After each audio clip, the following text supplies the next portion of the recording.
వాడి పేరు Stephen William Hawkins. ఆడు ప్రపంచ దేశాలందరి చేత గుర్తింపబడిన పెద్ద శాస్త్రవేత్త.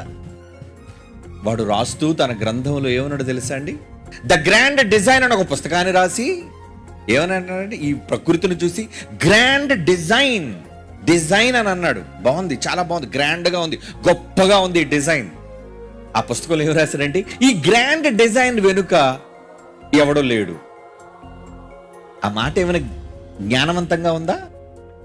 ఏమండి, ఈ మంచి ఫోన్ వెనుక ఎవ్వడూ లేడు అంటే మీరేమనుకుంటారు?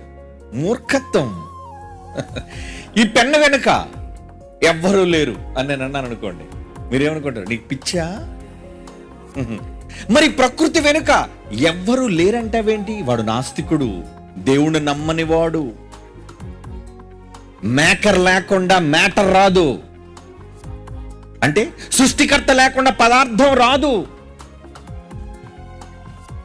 అలాంటిది దేవుడి ప్రకృతిని తన శక్తి వలన, మాట వలన కలుగజేశాడంటే ఆయన ఉన్నాడు. అందుకే ఆయన పేరే ఉన్నవాడు.